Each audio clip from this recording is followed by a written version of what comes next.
Gita Gopinath, this time in her capacity as the first Deputy Managing Director of the IMF. Thank you so much for your time. Hi, Rahul. I want your sense at the start of how the Russia-Ukraine war is impacting global growth. Everyone was itching to get back on track after the pandemic, and now we've got this major crisis which confronts and is impacting countries worldwide. So your first sense on the global macroeconomic outlook? Well, I mean, in April, we downgraded global growth from 4.4% to 3.6%. And that 0.8 percentage point downgrade was almost entirely because of Russia's invasion of Ukraine. And so it's having highly consequential effects on the global economy. We've downgraded growth for like over 80% of the world, and we have upgraded inflation for almost all of those countries too, because we've had commodity prices going up, food, energy, so cost of living is going up. We are seeing China slow down, China's growth slow down. Most recent numbers showed a very severe hit from the lockdowns, and the real estate sector in China is also slowing. So the combination, we're in a world where growth is weakening and inflation is up, and central bankers are just grappling with this with higher interest rates. In your view, how do these geopolitical challenges impact the India growth story? Because it seemed for a while that India was poised for a takeoff, setting up for a healthy investment cycle, and then suddenly you have this global shock. So how is this impacting India in your view? So India came back to its pre-pandemic level of GDP around March of this year, maybe slightly higher, and was continuing to recover.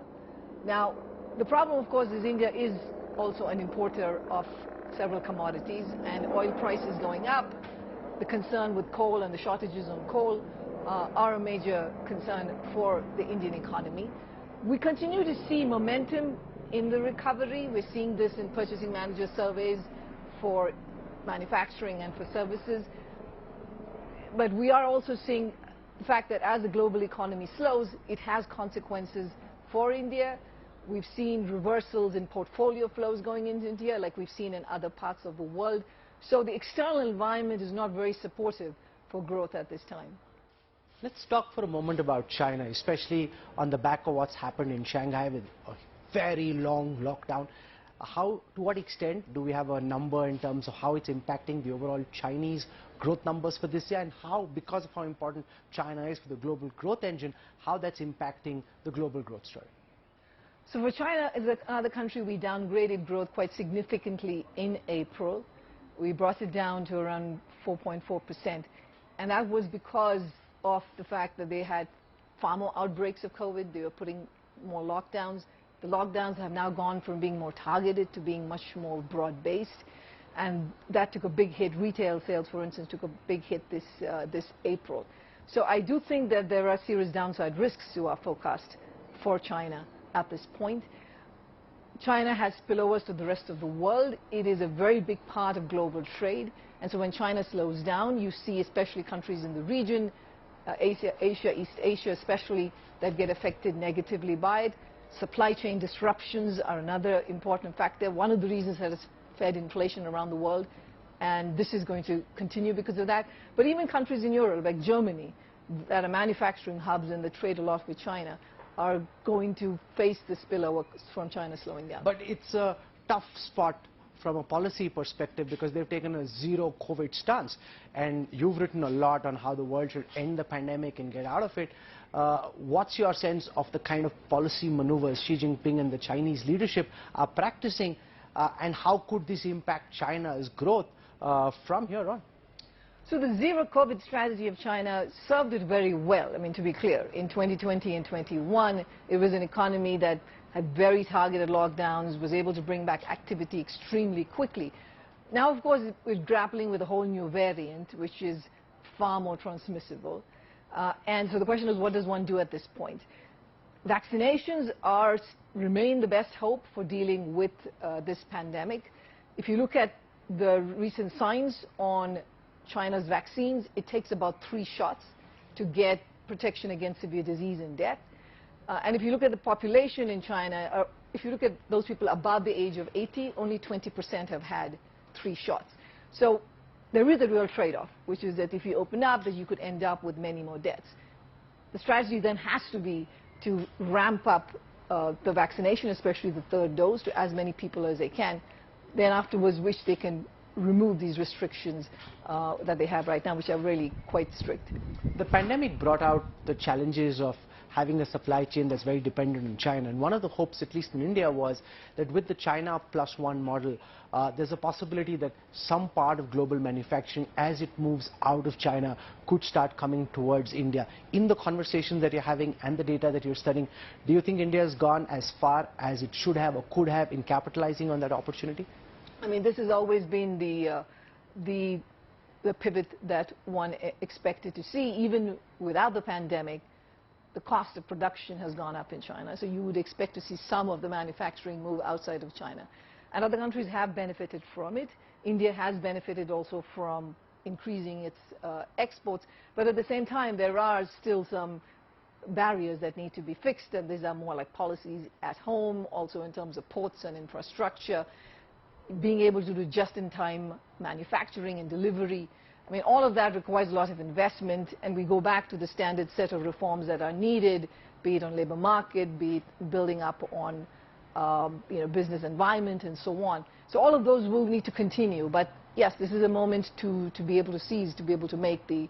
So merchandise exports in India up in a big way, and the government's, because of the production-linked incentive schemes, hoping that a lot of manufacturing will start coming into India, or some of it they're already beginning to see. You spoke of more reforms that are required. Can you spell those out for us in terms of going beyond what the government has already delivered on? What would you individually and the IMF like to see? The important thing to be a big part of the global supply chain is to be able to produce at very big scale. And that has always been a challenge for the Indian economy. Yes, you have some firms that are able to produce at large scale, but the vast majority of them are smaller in size. They don't employ those many people. They produce at small scale. So policies that can generate a bigger, can encourage scale is one important measure. But that requires the same reforms on land and labor, which has been taking time to happen in India. I think infrastructure is going very well in terms of the investment that they've seen, and even the recent projects are all very good. So pushing on that front would be very important. Becoming a part of trade agreements, I think that still has to be a priority, which is India is engaging with the world. Putting too many restrictions on imports of goods hampers your ability to then use the inputs that you need to export out of the country.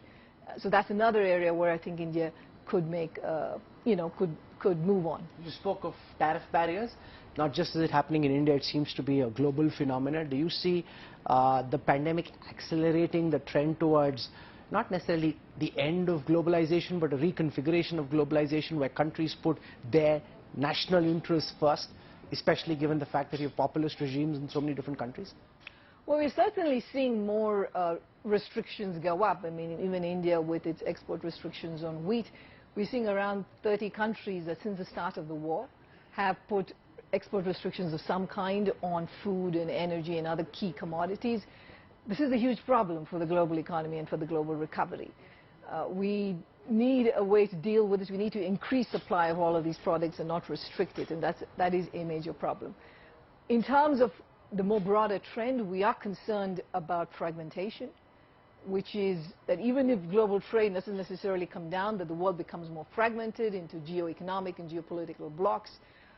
And that also has deep consequences, because we know that when you have technological decoupling, when you have an increase in trade policy uncertainty, we've estimated the effects on world GDP are quite large. We are certainly concerned about this, but the whole point, I guess, of fora like this, the World Economic Forum also, is that we bring together the different stakeholders so that we can be in conversation and just remind each other about the benefits of integration. But Russia isn't here, China only marginally represented. Therefore, what's your view on this growing concern that the world could be fragmenting at least into two blocks? One is the Chinese-Russian bloc, and say another bloc led by America. I don't think we have to take it as a given that would happen. What is clearly the case is that companies around the world, countries are concerned about resilience, about the fact that we had the pandemic and your supply chain breakdowns that came from it. Now you have the war, the security risks associated with trading partners. So countries are going to try to build resilience. Companies are going to try to build resilience. That requires diversifying your production across more countries than you've done in the past. I think this is also an opportunity for India in that sense, because India becomes a market in which they can diversify too. But what we should avoid is creating trade policy that is going to then fragment the world, generate high levels of uncertainty, and we lose the gains. I don't think that train has left the station yet. So we need to make sure that doesn't happen. What's your outlook on inflation in India and globally? We've seen in India the government cut excise duty quite sharply in a hope to bring fuel prices down. Is that going to be just temporary relief given the tailwinds that we're seeing? Inflation in India, the most recent numbers, 7.8%. That would be now the third month in a row where inflation is above the band of 4 to 6%. So I think it was right that the RBI moved off cycle and raised interest rates. It will most likely need to continue to do that going forward. Do you have an estimate of how much the interest rates could or should rise by? I think there's so much uncertainty about the impact of what we're seeing around the world on India's growth that it's not a prediction I would make at this point. But like all central bankers are doing, which is to be very data dependent and to move flexibly and in scale with the data that's coming in, right? That you don't want to be too little. So I think that's what, of course, RBI also is doing and what they should continue to do. Yes, and another feature that we're seeing in India and in other countries is this cut in excise duties and giving additional subsidies in fertilizer and food and so on. I mean, the main trade-off, of course, is you have to keep in mind the fact that fiscal deficits are quite large. Many countries have high levels of debt. So there's only that much fiscal space to provide these kinds of support measures.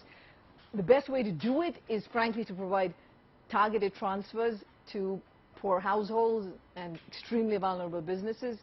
That's the first best way to do it.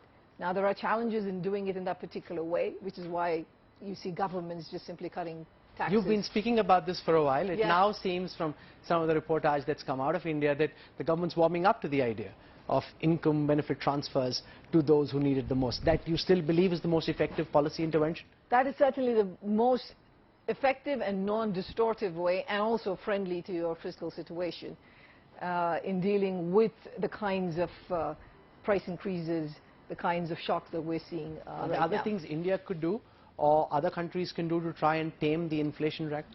I think what countries like India can do, which is a big wheat producer, is increase supply. So you're still pushing for India to export wheat? It would be great if countries like India were to incentivize more production of wheat. I think that would be good. I spoke to Piyush Goyal yesterday, our Minister for Commerce and Industry, and the point he made was we have to put national interests first. We had a massive heat wave, wheat production came down. We can't have a situation where Indians are starving, while of course we'll keep our commitments, but we can't have a situation where our people suffer.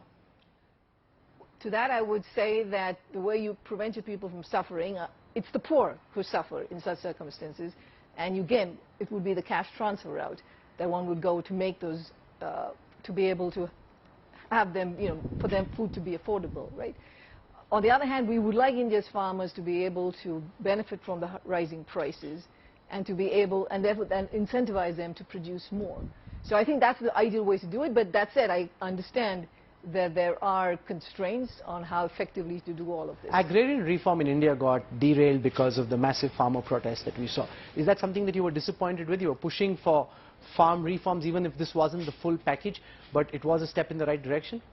We certainly see a need for reforms in the agricultural sector in India in terms of raising productivity, raising incomes at that level too. I mean, there are many reforms that are needed. Of course, one has to get the political support for it to make it happen. But that's one area. But in addition to that, if I may just pivot to the fact that I think schooling and education is probably another area where a lot of attention is needed. In this pandemic, schools were closed for a long period of time. Lost learning, big hit to human capital. And I think that really needs to be rectified. We've seen a meltdown in the crypto markets, especially when it comes to some stable coins and a fall in crypto prices.